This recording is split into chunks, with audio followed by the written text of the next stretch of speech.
Bienvenidos, vamos a hacerle un recap a los negocios Blue cerrando esta semana aquí en el espacio que tiene las noticias económicas de Data y FX aquí dentro de Blue Radio. Una jornada nuevamente muy nutrida con información económica. Ya al cierre de la noche se conoció el borrador de decreto con el que el gobierno busca por temas fiscales subirle también el precio del diésel o subir el precio del diésel en el país, pero con un factor diferenciador.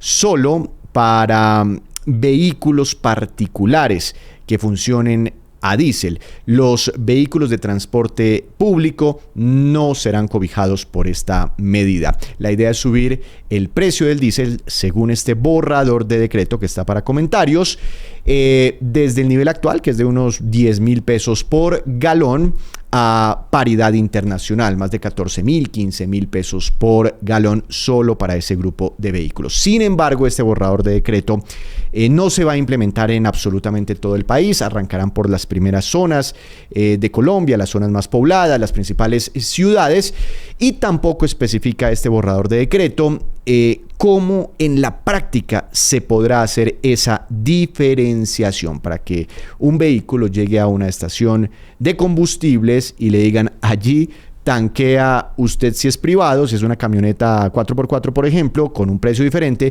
y si usted es un transportador de alimentos, diríjase al otro lado y tanquea allí y va a recibir en esta otra parte el mismo precio antes de este incremento. Así que la operatividad todavía está en discusión y sobre esa operatividad todavía hay muchas dudas en el país. Así que estaremos muy pendientes por la forma como se vaya implementando o de la forma como se implemente y se reglamente desde el gobierno nacional esta medida para seguir ajustando los precios de los combustibles en nuestro país.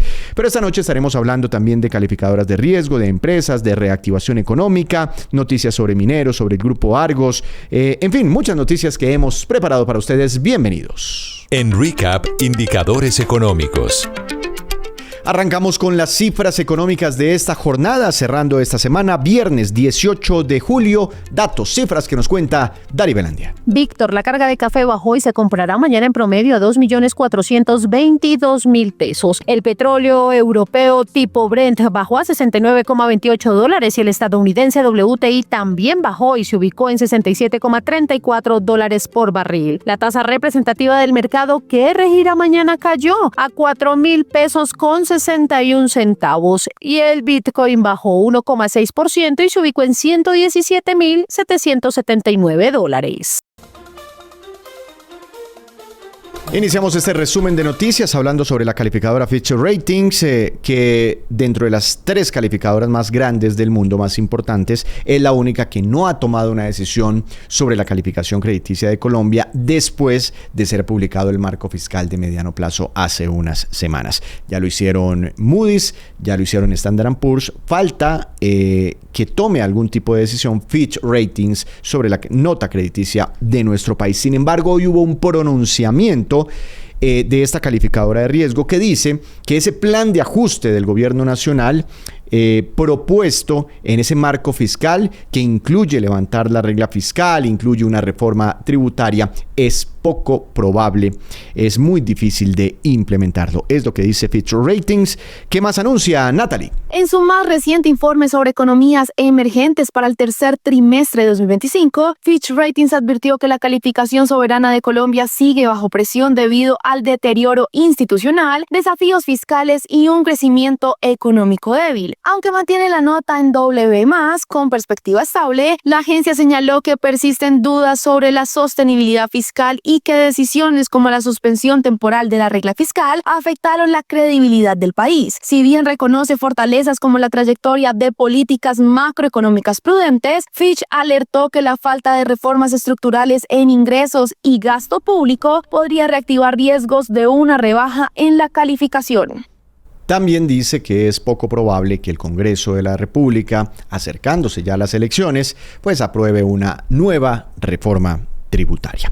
En más información, creció la actividad económica de Colombia en mayo de este año. ¿Cuál fue la expansión? Dari. En mayo de este año, la economía colombiana creció un 2,81% anual, según el indicador de seguimiento a la economía revelado por el DANE, reflejando una aceleración frente al mismo mes de 2024. El dinamismo estuvo impulsado principalmente por el sector terciario, en especial el comercio, transporte y los servicios financieros, mientras que las actividades primarias y secundarias registraron caídas. Aunque el crecimiento ajustado por estacionalidad fue del 2,70%, se evidenció una leve contracción mensual. En lo corrido del año, la economía acumula una expansión del 2,44%, destacando la creciente dependencia de los servicios como principal motor económico.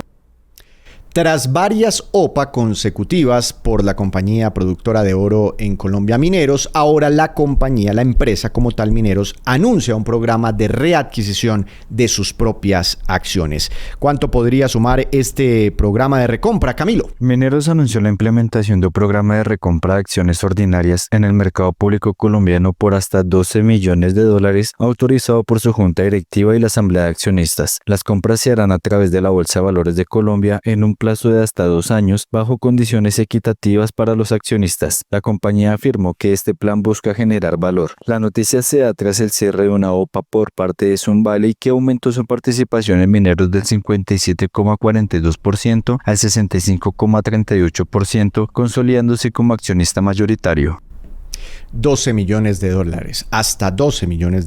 Esa sería la cifra final global de este proceso de recompra sobre Mineros si se dan las condiciones de mercado.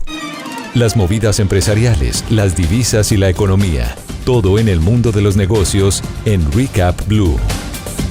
Regresamos para hacer un segundo recap a los negocios Blue, el espacio de Data y FX dentro de Blue Radio. No olviden, si quieren estar muy bien enterados de la información económica, empresarial, síganos, nos pueden seguir a través de nuestras redes sociales. Ustedes nos pueden ubicar en @DataIFX. Continuamos con más noticias del mundo empresarial, porque el Grupo Argos y el Grupo Sura, producto de ese proceso que adelantan por estos días para separarse, para romper ese matrimonio definitivamente, pues anuncian fechas de suspensión de sus acciones en la Bolsa de Valores de Colombia, suspensiones temporales por unos temas que hacen parte del proceso de separación. Natalie. Grupo Argos y Grupo Sura informaron que, como parte del proceso de decisión aprobado por sus asambleas, la Bolsa de Valores de Colombia suspenderá la negociación de sus acciones a partir del 21 de julio de 2025. La medida aplicará hasta que se registren los cambios en los sistemas de anotación en cuenta y no requerirá ningún trámite por parte de los accionistas. Grupo Argos precisó que el 22 de julio será la fecha de corte para definir quiénes tendrán derecho a recibir las acciones de Grupo Sura derivadas de la decisión y que los detalles del proceso se comunicarán por canales oficiales.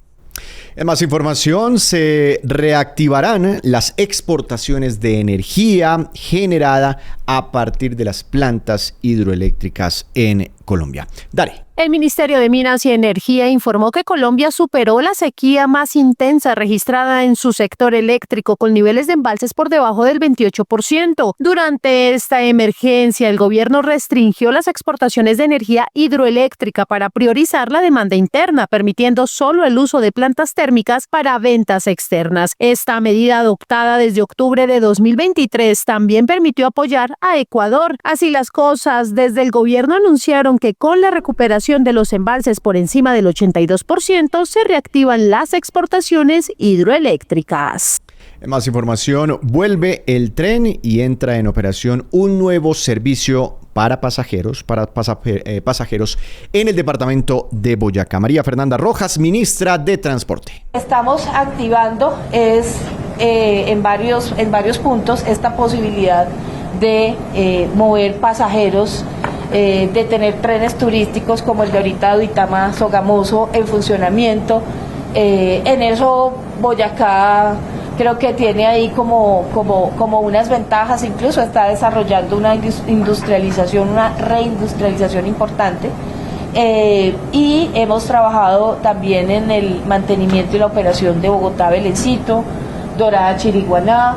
Estamos trabajando la estructuración de varios proyectos férreos que nuestra meta como gobierno nacional es dejar contratados y dejar financiados con un esquema de vigencias futuras.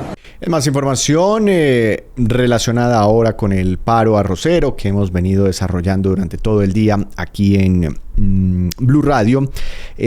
Adicional a los pronunciamientos de los líderes del paro, de los productores, del gobierno nacional, de algunos gremios, pues también se está pronunciando Fede Arroz y pide, ojalá que todos los que tienen que resolver esta situación tengan una voluntad de diálogo, de concertación para que rápidamente se pueda superar la crisis del sector. Natalie. En un tono conciliador y enfocado en la búsqueda de soluciones, la Junta Directiva Nacional de Fedearroz hizo un llamado urgente al gobierno, la industria molinera y los comercializadores a concertar medidas efectivas para enfrentar la crisis que atraviesa el sector arrocero, considerada la más grave en los últimos 25 años. El gremio respaldó la gestión de su gerente general, Rafael Hernández Lozano, quien ha promovido el diálogo como vía principal para superar la situación y pidió voluntad real de todos los actores para construir acuerdos. Fedearroz planteó la reactivación del incentivo al almacenamiento como herramienta clave para estabilizar los precios, al tiempo que advirtió sobre las consecuencias de no lograr una solución conjunta, incluida la amenaza a la seguridad alimentaria del país.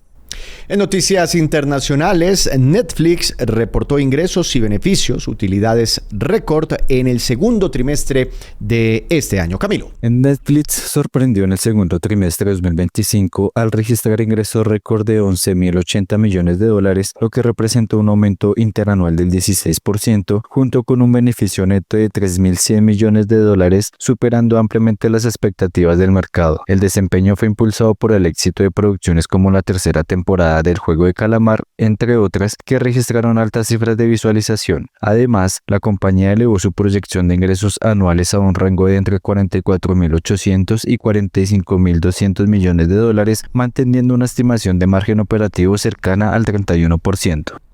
Se pronuncia una codirectora recientemente llegada a la Junta Directiva del Banco de la República sobre temas de política monetaria, sobre el movimiento de la moneda colombiana, sobre las expectativas que tiene sobre su papel, el papel que jugará aquí en el Banco de la República, pronunciamientos en la agencia Bloomberg. ¿Qué más dijo la nueva codirectora, Dari? En entrevista con Bloomberg News, Laura Moisá, codirectora del Banco de la República, advirtió que la reciente apreciación del peso colombiano, que ha ganado 9,6% en lo corrido del año, podría incidir en las decisiones sobre la tasa de interés, dado que el banco evalúa si este fortalecimiento se debe a fundamentos reales o a flujos de capital especulativos. Moisá señaló que operaciones del Ministerio de Hacienda podrían haber influido temporalmente en el tipo de cambio. También indicó que hay espacio para recortes en la tasa de interés, actualmente en el 9,25%, pero con cautela. Además, planteó revisar la meta de inflación del 3% y subrayó la independencia de la Junta Directiva pese a las críticas del gobierno. Hasta aquí, Negocios Blue. A ustedes los dejamos en la compañía de Blue Radio, de toda nuestra programación.